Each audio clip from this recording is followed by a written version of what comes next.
فاسألوا أهل الذكر إن كنتم لا تعلمون۔ السلام علیکم ناظرین، میں ہوں نعیم ناصف اور پروگرام ہے آپ کا سوال۔ آپ سوال کرتے ہیں، ہم جواب دیتے ہیں، آپ پوچھتے ہیں اور ہم اپنے مفتی صاحب سے اسلام پر شرعی دلائل کی روشنی میں آپ کے سامنے رہنمائی لے کے آتے ہیں۔ ناظرین، تہوار آتے رہتے ہیں، تہوار جاتے رہتے ہیں، ہر سال میں تہوار آتا ہے، مختلف آوازیں اٹھتی ہیں۔ ایک آواز یہ اٹھتی ہے کہ یہ ٹھیک نہیں ہے۔ کیوں؟ اسراف ہے، فضول خرچی ہے، اس میں لوگوں کی گردنیں کٹتی ہیں، جانیں جاتی ہیں، یہ ٹھیک نہیں ہے۔ ایک آواز یہ اٹھتی ہے کہ نہیں نہیں نہیں، یہ تو تفریح ہے، یہ تو بالکل ٹھیک ہے، اس کی اجازت ہونی چاہیے، اس کے ساتھ لوگوں کا روزگار جڑا ہے، اس کے ساتھ لوگوں کے کاروبار جڑے ہیں، اتنے ہزاروں لوگوں کو کاروبار ملا ہوا ہے، روزگار ملا ہوا ہے، تو اس کی اجازت ہونی چاہیے۔ یہ آزادی پر پابندی ہے، یہ تفریح پر پابندی ہے۔ اسی طرح کا تہوار پھر آنے کو ہے اور وہ ہے بسنت۔ کیا یہ غیر شرعی ہے؟ کیا اس میں اسراف ہے؟ کیا یہ موت کا پیمانہ ہے؟ یا پھر یہ لوگوں کے روزگار کا ذریعہ ہے، لوگوں کا کاروبار ہے، لوگوں کی تفریح ہے؟ یہ کیا ہے؟ آج ہم پوچھتے ہیں اپنے مہمان جناب قاری محمد مصطفیٰ راسخ حافظہ اللہ سے۔ جناب قاری صاحب، خوش آمدید، السلام علیکم ورحمۃ اللہ وبرکاتہ۔ جی وعلیکم السلام ورحمۃ اللہ وبرکاتہ۔ بسنت آنے کو ہے، سوال ہم نے آپ سے یہ سارے کرنے ہیں جو میں نے اپنی ابتدائی گفتگو میں کیے۔ بتائیے گا کہ بسنت کیا ہے اور اس کا پس منظر کیا ہے؟ بسنت اصل میں ایک تفریح کا دن ہے جس میں لوگ جو ہیں وہ اپنے کاروبار چھوڑ کر، اپنی دنیا کی جھنجھٹوں سے اپنے آپ کو تھوڑا سا فرصت دے کر تفریح کے لیے نکلتے ہیں اور پتنگیں اڑاتے ہیں۔ تو یہ دن ابتدا میں سب سے پہلے چائنا کے اندر شروع ہوا، تو قبل مسیح 3000 سال قبل مسیح جو ہے چین کے اندر اس کا آغاز ہوا۔ چینی لوگ جو ہیں انہوں نے سال کے اندر ایک دن مقرر کر لیا۔ چینی تاجر باہر نکلتے اور سال کے اندر ایک دن کے اندر وہ تفریح کرتے اور اپنے آپ کو راحت پہنچاتے۔ تو اس کا آغاز تو تفریح سے ہوا اور چائنا سے ہوا، لیکن چینی تاجر چونکہ بر صغیر میں اور ہندوستان میں بھی ان کا آنا جانا تھا، تو چینی تاجر اس کو لے کر بر صغیر میں آ گئے۔ یہاں پہ آ کر انہوں نے اپنی پتنگیں بھی بیچنا شروع کی، اپنے دھاگے بھی بیچنا شروع کیے، تو گویا کہ انہوں نے اس کو ایک تجارت کا ذریعہ بنا لیا۔ تو یہ تفریح کا دن چائنا سے نکلا اور بر صغیر میں پہنچ گیا۔ جب بر صغیر میں آ گیا تو وہاں پہ پھر ہندوؤں نے ایک موقع وہ بھی آیا کہ ہندوؤں نے اس کو اپنا مذہبی تہوار بھی بنا لیا۔ اب ہندو جو ہیں اس دن تفریح بھی کرتے تھے، انہوں نے اس کو مذہب کے ساتھ جو ہے منسلک کر دیا، اور ان کی ایک دیوی ہے درگا دیوی۔ اور یہ جو دن ہے یہ آپ دیکھ لیں کہ بیساکھی مہینوں کے اعتبار سے منایا جاتا ہے۔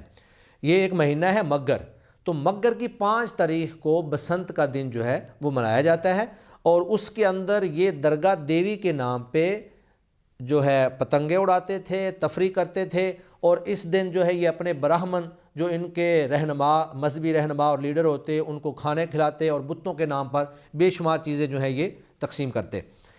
اس کا جو ہندوستان کے اندر پھیلاؤ ہوا ہے، بیرونی جو بہت بڑے مورخ گزرے ہیں انہوں نے ہندوستان کا جب وزٹ کیا اور یہاں پہ انہوں نے سیر و سیاحت کی غرض سے چکر لگایا، تو انہوں نے اپنی کتاب کے اندر بھی بسنت کا تذکرہ کیا ہے۔ وہ اپنی کتاب الہند جو ان کی بڑی معروف کتاب ہے، اس کے اندر اس کے باب نمبر 76 میں لکھتے ہیں کہ جب میں ہندوستان میں گیا تو میں نے دیکھا کہ وہاں پہ 5 مگر کو لوگ جو ہیں وہ بسنت منایا کرتے تھے، اور اس بسنت پہ وہ اپنے براہمنوں کو بھی کھانے کھلاتے، ان کو اچھے کپڑے پہناتے، اور پھر اپنے بتوں کی بھی پوجا پاٹ کرتے اور ان کے پاس جا کر نظر و نیاز مانتے، اور وہاں پہ جا کر جو بھی ان کی پوجا کر سکتے تھے وہ کیا کرتے تھے۔ اور اسی طرح بسنت کے حوالے سے مختلف جو تہذیبیں ہیں اور جو مختلف ممالک ہیں ان کے اندر مختلف رائے پائی جاتی ہے۔ جاپانی جو ہیں وہ بھی بسنت مناتے ہیں، لیکن ان کا موقف ذرا تھوڑا سا مختلف ہے۔ وہ کہتے ہیں کہ بسنت منانے سے جب ہم پتنگوں کو فضا میں چھوڑتے ہیں تو جو بد روحیں فضا میں ہمارے اوپر لٹک رہی ہوتی ہیں، ہمارے اوپر حملہ آور ہوتی ہیں، وہ وہاں سے بھاگ جاتی ہیں، اور پھر جب وہ بھاگ جاتی ہیں فضا صاف ہو جاتی ہے، اس سے جو ہماری فصلیں ہیں، ہمارا اناج جو ہے وہ اچھا ہوتا ہے۔ اسی طرح نیپال کے اندر جو لوگ موجود ہیں ان کا اس بارے میں ایک اور موقف پایا جاتا ہے. وہ کہتے ہیں کہ جب ہم بسنت مناتے ہیں، پتنگیں اڑاتے ہیں، تو ہمارے جو دیوتا ہیں وہ ہم پر خوش ہو جاتے ہیں اور پھر بارش زیادہ ہوتی ہے جس سے اناج اچھا اگتا ہے اور ہمارا جو کاروبار ہے وہ چل جاتا ہے. ایک اور بڑی عجیب چیز ہے، یہ شاہی قلعہ جو ہے اس کی بیک سائڈ پر ایک دربار ہے، اس کا نام ہے بابا گڈی سرکار. بابا گڈی سرکار اب بھی موجود ہے. تو کہتے ہیں کہ وہ بابا جی اس طرح کرتے تھے کہ اپنے مریدوں کو کہتے ہیں کہ آپ اپنی حاجتوں کو پورا کرنے کے لیے یا اپنی نظر و نیاز کو پورا کرنے کے لیے آپ مجھے ڈور اور پتنگیں لا کے دیا کریں. اور جو بھی مرید ان کے پاس جاتا، ان کا معتقد ان کے پاس جاتا، وہ اس سے پتنگ لیتے اور اس سے ڈور لیتے اور اس کو اڑانا شروع کر دیتے اور کہتے جی تمہاری بلائیں ٹر رہی ہیں اور تمہاری مصیبتیں جو ہیں وہ تم سے دور ہو رہی ہیں. نہیں، پھر تو یہ تہوار اسلامی ہو گیا نا، جب ایک بابا جی اس کو باقاعدہ جو ہے وہ اڑاتے ہیں اور اپنے مریدوں سے لیتے ہیں تو پھر یہ غیر مسلموں کو تو نہ رہا. اصل میں بات یہ ہے کہ اس کی ابتدا تفریح سے ہوئی جو چائنا سے شروع ہوا، اس کے بعد یہ ہندوؤں کے اندر آ گیا اور ہندو جو ہیں اس کو اپنی دیوی درگاہ کے نام پر اس کو چلاتے رہے.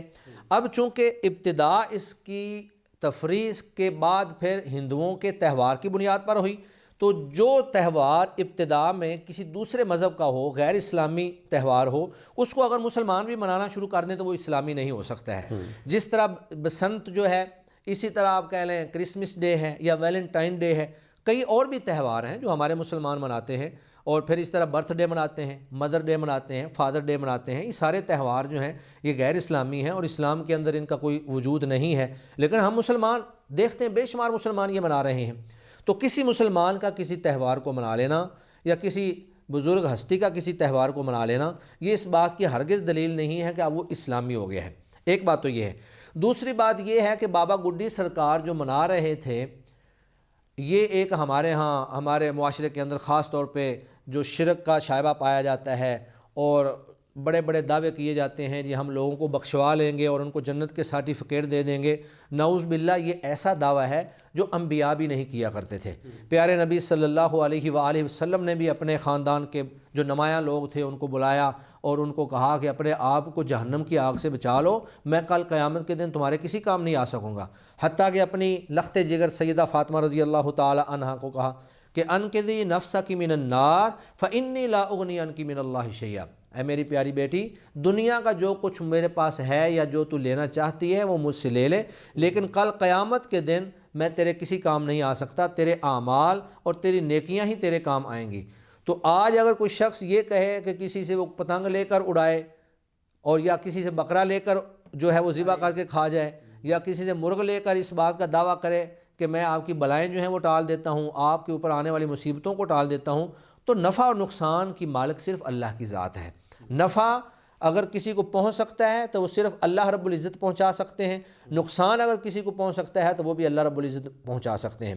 معروف حدیث ہے، اللہ کے نبی صلی اللہ علیہ وسلم نے فرمایا کہ اگر سارے انسان اور سارے جن، اور پھر یہ نہیں کہ عصر حاضر کے پہلے اور پچھلے سارے مل کر اس بات پر اتفاق کر لیں کہ وہ آپ کو نفع پہنچائیں گے، ما ينفعک الا ما قد کتب اللہ لک، وہ آپ کو تھوڑا سا بھی نفع نہیں دے سکتے مگر جو اللہ نے آپ کے مقدر میں لکھ دیا ہے. اور اگر وہ اس بات پر اتفاق کر لیں کہ وہ آپ کو تکلیف اور نقصان پہنچائیں گے تو وہ آپ کو ذرہ برابر بھی نقصان نہیں پہنچا سکتے. آپ کہہ سکتے ہیں کہ وہ آپ کا بال بھی بیکا نہیں کر سکتے الا یہ کہ اللہ تعالیٰ نے آپ کے مقدر میں وہ نقصان لکھ دیا ہو.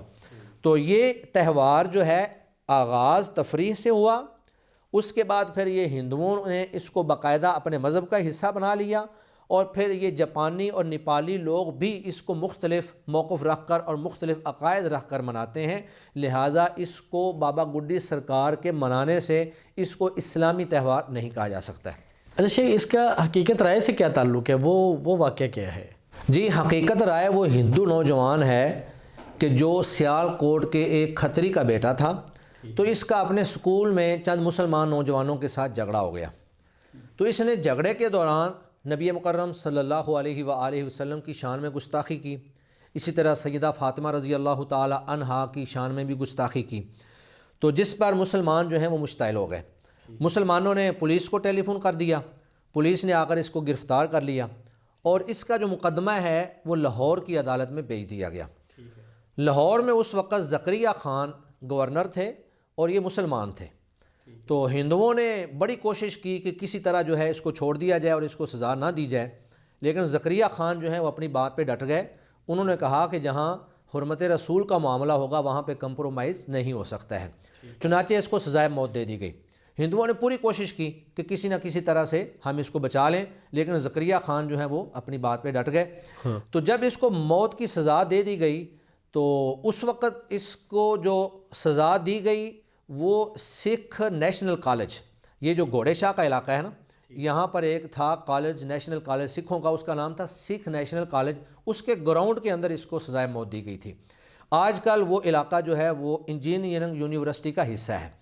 تو وقت کے ساتھ ساتھ جو ہے ہندوؤں نے وہ جگہ جہاں پر اس کو پھانسی دی گئی تھی اس جگہ پہ انہوں نے مندر بنایا، اور پھر وہاں پر انہوں نے اس کی خوشی کے لیے اور اس دن کو منانے کے لیے وہاں پر باقاعدہ پتنگ بازی کرنا شروع کر دی اور پتنگیں اڑانا شروع کر دی۔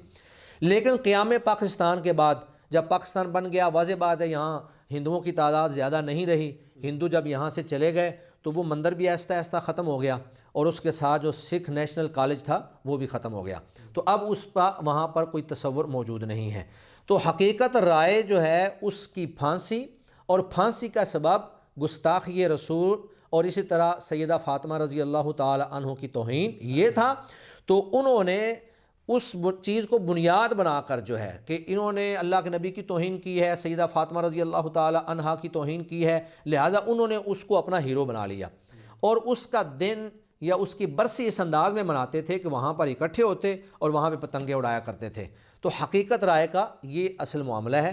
اب یہ دیکھیں ہمارے مسلمانوں کے لیے کتنے افسوس کی بات ہے، جہاں اور کئی اسباب کی وجہ سے ہم اس تہوار کو منانے سے منع کرتے ہیں یا اس کو ناجائز اور حرام قرار دیتے ہیں، وہاں ہمیں یہ بھی یاد رکھنا چاہیے کہ اس تہوار کے پس منظر میں رسول اللہ کی گستاخی، رسالت کی گستاخی، سیدہ فاطمہ رضی اللہ تعالی عنہا کی گستاخی بھی اس میں شامل ہے، اور اگر ہم اس کے باوجود اس کو مناتے ہیں تفریح کے نام پر یا اس کو تہوار کے نام پر جیسے بھی مناتے ہیں، تو پھر نعوذ باللہ ہمارے ایمان کے اندر کمزوری ہے۔ ہمیں اپنے ایمان کا محاسبہ کرنا چاہیے کہ جس شخص کے نام پر یہ تہوار منایا جاتا ہے وہ تو گستاخ رسول تھا، وہ تو اللہ کے نبی کی بیٹی کا گستاخ تھا، وہ تو صحابہ کا گستاخ تھا، تو اگر ہم پھر بھی منائیں تو یہ گویا کہ ہمارا شمار جو ہے گستاخان رسالت کے اندر لکھ دیا جائے گا، اور ہم ان لوگوں کے صف میں شامل ہو جائیں گے جو کہ رسول اللہ صلی اللہ علیہ وسلم کے گستاخ ہیں۔ اچھا، یہ تو چلیں، یہ تو تہوار اس لیے ایک وجہ ہو گئی اس کو نہ منانے کی کہ یہ غیر اسلامی تہوار ہے، اور خاص طور پہ اس کو ہندو جو ہیں وہ اپنے اس کو انہوں نے مذہب کے ساتھ جوڑ دیا، اور دیوتاؤں کے نام سے کھانے بنانا اور ساری چیزیں۔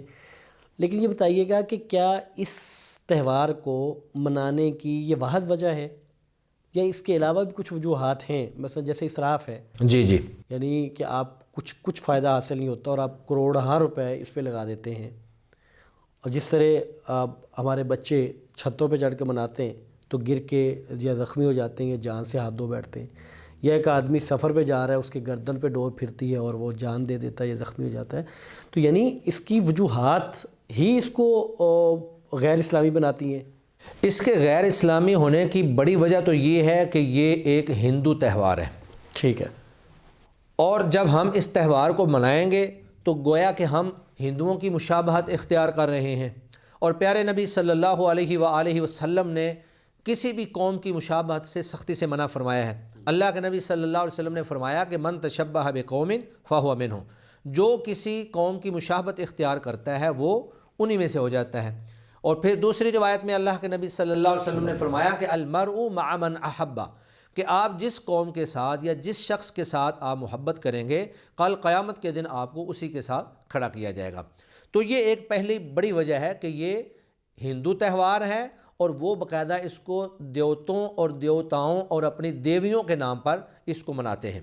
دوسری اس کی بڑی وجہ یہ ہے کہ اس کے اندر بے حیائی بھی پائی جاتی ہے، اور اسلام جو ہے وہ ہمیں عفت و عصمت، پاک دامنی اور حیا کا حکم دیتا ہے، اور لوگوں کے اندر بے حیائی کے فروغ کو سختی سے منع کرتا ہے۔ یعنی اس میں اختلاط ہے، مرد و زن کا اختلاط ہے۔ میں نے اپنی آنکھوں سے لاہور کے اندر دوران تعلیم، آج کل تو خیر نہیں ہو رہا ہے، لیکن میں نے اپنی آنکھوں سے دیکھا ہے کہ عورتیں اور مرد جو ہیں اکٹھے پارکوں کے اندر کھڑے ہیں، انہوں نے ایسا لباس زیب تن کیا ہوا ہے جو کہ بالکل غیر مناسب ہے، اس کے اندر پردہ نہیں ہے، اور پھر جب بھی کوئی پتنگ کٹتی ہے تو زور سے آواز لگائیں گے، بو کاٹا یا جو بھی ان کے پاس مختلف قسم کے آلات ہوتے ہیں، گانے بجانے والے آلات ہیں، اس کے اندر شور مچائیں گے اور بہت اونچی اونچی آوازیں لگائیں گے۔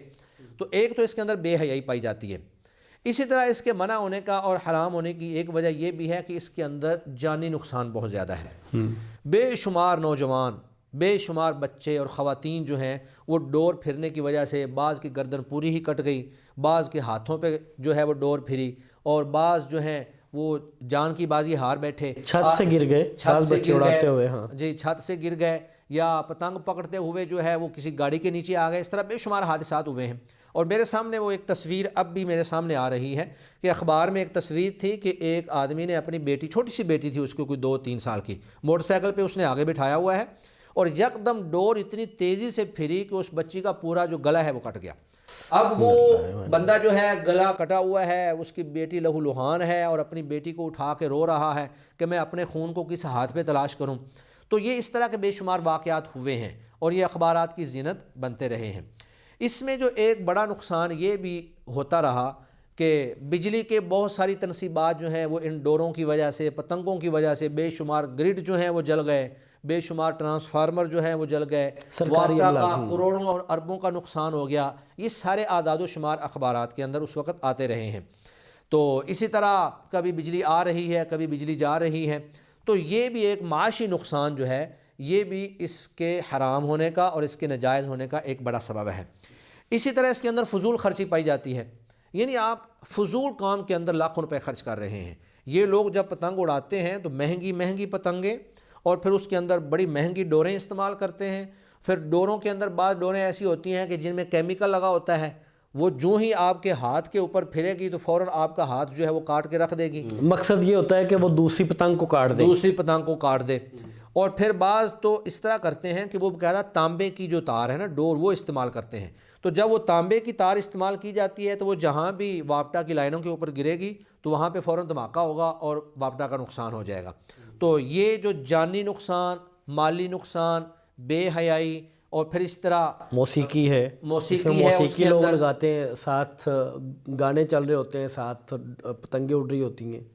اور پھر سب سے بڑی بات یہ ہے کہ یہ لوگ جب اپنی مستی کے اندر مست ہوتے ہیں اور یہ تفریح کر رہے ہوتے ہیں تو ان کو کسی دوسرے مسلمان بھائی کا یا اپنے ہمسایوں کا کوئی خیال نہیں ہوتا ہے۔ اگر یہ چھت پہ کھڑے ہیں تو وہاں پر انہوں نے ڈیک بھی لگایا ہوتا ہے فل آواز سے، اور باجے بھی بجائے جا رہے ہوتے ہیں، اور پھر خاص طور پہ جب کوئی پتنگ کاٹتے ہیں تو اس وقت ان کا شور اور ان کا جو طوفان بدتمیزی ہے وہ دیکھنے کے قابل ہوتا ہے۔ تو وہاں پر راتوں کو بھی، یہ صرف دن کو ہی نہیں، راتوں کو بھی یہ شور جاری رہتا ہے، ہمسائے پریشان ہوتے ہیں، دیگر مسلمان جو ہیں وہ پریشان ہوتے ہیں۔ تو اسلام تو ہمیں اپنے ہمسایوں کا، دیگر مسلمان بھائیوں کا خیال رکھنے کا حکم دیتا ہے۔ اللہ کے نبی صلی اللہ علیہ وسلم نے فرمایا، المسلم من سلم المسلمون من لسانہ ویدہ، مسلمان وہ ہے جس کے ہاتھ اور جس کی زبان سے دوسرے مسلمان جو ہیں وہ محفوظ رہیں۔ تو یہ سارے وہ نکات ہیں اور یہ سارے وہ اسباب ہیں۔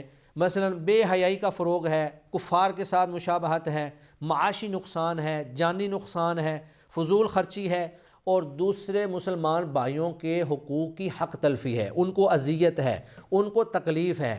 تو جہاں پر یہ غیر اسلامی تہوار ہے اس کے ساتھ ساتھ یہ سارے اسباب بھی اس کو حرام اور ناجائز قرار دینے کی وجہ بنتے ہیں۔ اس میں لڑائیاں ہوتی ہیں جی۔ پتنگ مقابلے میں تو جو ہوتی ہیں سو ہوتی ہیں، جو جب پتنگیں کٹتی ہیں تو جو لوگ ان کو لوٹنے والے ہیں وہ آپس میں لڑتے ہیں، ایک پتنگ کو پکڑنے کے لیے ایک دوسرے کے اوپر گرتے ہیں، وہ پکڑتا ہے میں نے پہلے پکڑی تھی، وہ کہتا ہے میں نے پکڑی، لڑائیاں ہو گئیں۔ لیکن اس ساری صورتحال میں ہم دیکھتے یہ ہیں کہ اس میں خوش آئند بات یہ ہے کہ اس پہ ایک عرصے سے حکومت نے پابندی لگائی ہوئی ہے۔ جی، حکومت کی پابندی کا جو فیصلہ ہے بہت اچھا ہے، اس کی ہم تائید کرتے ہیں۔ حکومت نے پابندی اس وقت لگائی تھی کہ جب یہ حادثات بڑھتے چلے جا رہے تھے، آئے روز جو ہے کوئی بچہ جو ہے وہ موت کا شکار ہو رہا ہے، آئے روز کسی بچے کے گلے پہ ڈور پھر رہی ہے، آئے روز جو ہے وہ واپڈا کا نقصان ہو رہا ہے۔ تو واپڈا نے بھی یہی کمپلین کی کہ اگر آپ لوگ اس پہ پابندی نہیں لگاتے ہیں تو ہمارا سسٹم ایسا نہیں ہے کہ وہ لاہور کو یا بڑے شہروں کو جو ہے بجلی سپلائی کر سکے، ہم اس کو افورڈ نہیں کر سکتے ہیں۔ تو حکومت نے ان دونوں چیزوں کو سامنے رکھ کر پابندی لگا دی، اور بڑی اچھی بات ہے کہ آج تک یہ پابندی قائم ہے، اللہ کرے یہ ایسے ہی قائم رہے۔ ہاں یہ بات صحیح ہے آپ کی کہ اس کے پیش اسلام یعنی حکومت کے پیش نظر اسلام یہاں بھی نہیں تھا، بدقسمتی سے۔ جی جی یعنی یہ حادثات تو تھے، جی یعنی آج بھی ان کی طرف سے میں پچھلے کئی سالوں سے دیکھ رہا ہوں کہ وہ ہمیشہ وہ جو ان کی آرگنائزیشن بنی ہوئی ہے، یہ جو پتنگ بازی کرتے ہیں ان کی، تو ان کو یہ ہر سال آفر کرتے ہیں کہ بھئی ہم آپ کو کھلا میدان دے دیتے ہیں، شہر سے باہر نکل کے وہاں آپ اڑا لیں جا کے۔ تو گویا کہ ان کے پیش نظر وہ جو اسراف ہے، وہ جو موسیقی ہے، وہ جو اختلاط ہے، تو یہ ساری چیزیں یہ نہیں ہیں، بلکہ ان کے نزدیک اپنا معاشی نقصان ہے اور ان کے نزدیک جانی نقصان ہے۔ تو یہ دو نقصان ہیں جن پر مجھے یوں لگتا ہے کہ حکومت نے فیصلہ لیا ہے۔ جی، بڑے افسوس کی بات یہی ہے کہ ہماری حکومت نے کبھی ایسا دین کے بارے میں سوچا ہی نہیں ہے، بلکہ حکومت کی تو کوشش یہی ہوتی ہے کہ جو دیندار طبقہ ہے اس کو سائڈ پہ لگا دیا جائے، نکر پہ لگا دیا جائے، اور جو اس طرح کے لبرل قسم کے اور سیکولر قسم کے لوگ ہیں ان کو اور زیادہ پروموٹ کیا جائے، اور ہر طرح کی ان کو سیکورٹی مہیا کی جائے اور ان کو زیادہ سے زیادہ فروغ دیا جائے۔